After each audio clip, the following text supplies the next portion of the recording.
நண்பா நண்பி நாம இன்னைக்கு எந்த படத்தோட ரிவ்யூ பார்க்க போறோம்னா அதர்வா ரகுமான் சரத்குமார் துஷ்யந்த் அம்மு அபிராமி நடிச்சு ரிலீஸ் ஆன நிறங்கள் மூன்று படத்தோட ரிவ்யூ தான் பார்க்க போறோம். துஷ்யந்த் பார்த்தீங்கன்னா டியூஷன்ல இருந்து வர்ற வழியில 2-3 பேர் பார்த்தீங்கன்னா ஒரு பொண்ணை கடத்துறதை பார்த்துட்டு அங்கேருந்து பயந்து ஓடிடுறாங்க. அதே நேரம் இங்கே ஸ்கூல் வாத்தியாரான நம்ம ரகுமானோட பொண்ணும் பார்த்தீங்கன்னா மர்மமான முறையில் காணாமல் போனதுனால துஷ்யந்தும் பார்த்தீங்கன்னா ஒருவேளை சாரோட பொண்ணாக இருக்குமோன்னு டவுட் பட்டு ஃப்ரெண்டோட தேடுவாங்க. என்னடா பையன் இவ்வளோ சின்சியராக தேடுறான்னு பார்த்தா ஒன் சைட் லவ் போலங்க. அதனால தான் இவ்வளோ அக்கறை. இன்னொரு பக்கம் பார்த்தீங்கன்னா எப்போவுமே போதைக்கும் சிகரெட்டுக்கும் அடிமையாக இருக்கு. நம்ம அதர்வாவுக்கும் பார்த்தீங்கன்னா டேரக்டர் ஆகணும்னு ரொம்ப ஆசை. அதுக்காக அவங்க ரெடி பண்ணி வச்சிருந்த ஸ்கிரிப்டை பார்த்தீங்கன்னா காணாமல் போயிடும்.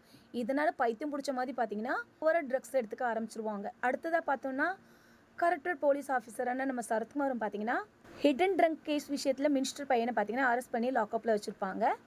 இதனால மினிஸ்டருக்கும் நம்ம சரத்குமாருக்கும் பார்த்தீங்கன்னா எந்த மாதிரியான பிரச்சனை வருது, அதே நேரம் காணாமல் போன அம்மு அபிராமி கிடைச்சாங்களா இல்லையா, ஒவ்வொரு பேரோட கதையும் 3 பேரோட வாழ்க்கையில மையப்புள்ளியா ஒன்னா வரும்போது உண்மையான முகம் அவங்க நிறத்தை பத்தி தெரிஞ்சிருக்கிற விதம் தான் அந்த படத்தோட கதையேங்க. இந்த படத்துல நம்ம அதர்வோட நடிப்பு பார்த்தீங்கன்னா எனக்கு சுத்தமா பிடிக்கலங்க. ஏன்னா எப்பவுமே நல்லா மாசா ஸ்டைலா ஒரு பார்த்த ஹீரோ எப்போ பார்த்தாலும் போதைக்கு அடிமையா இருக்கிறது, எல்லாரும் எரிச்சல் படுறமான விஷயத்த செய்யறதெல்லாம் பார்த்தாலே சுத்தமாவே பிடிக்கலங்க. ஆனா சரத்குமார் அவங்களோட நடிப்பு சினிமா சொல்லக்கூடாது நல்லாவே இருக்கு. அதே மாதிரி இந்த படத்துல நடிச்ச துஷ்யந்தா இருக்கட்டும், சினி ஜெயந்தா இருக்கட்டும், அம்மு அபிராமி இருக்கட்டும், எல்லாருமே பார்த்தீங்கன்னா அவங்க கொடுத்த கேரக்டரை நல்லாவே பண்ணியிருக்காங்க.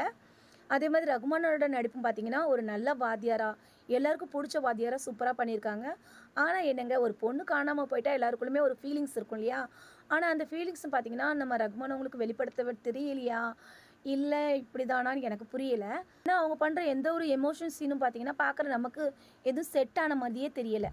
கார்த்திக் நாராயண் டைரக்ஷனில் நிறங்கள் 3 படம் பார்த்தீங்கன்னா நான் நினச்சேன் துருவம் 16 படத்துல மாதிரி இருக்கும், இல்லைன்னா அதை விட வேற லெவலில் இருக்கும்னு நினச்சேன். ஆனால் அப்படி இல்லைங்க. ஆனால் அதே நேரம் மாறன் மாஃபியா படத்தை விட பெட்டர்னு தான் சொல்லுவேன். இந்த படத்தை நீங்கள் பார்த்துருந்தீங்கன்னா இந்த படம் உங்களுக்கு எப்படி இருந்து பிடிச்சிருந்தா இல்லையா, அதர்வோட நடிப்பு உங்களுக்கு எப்படி இருந்துச்சு மறக்காம கமெண்ட் பண்ணுங்க. கூடவே நம்ம சேனல் சப்ஸ்கிரைப் பண்ணிக்கோங்க.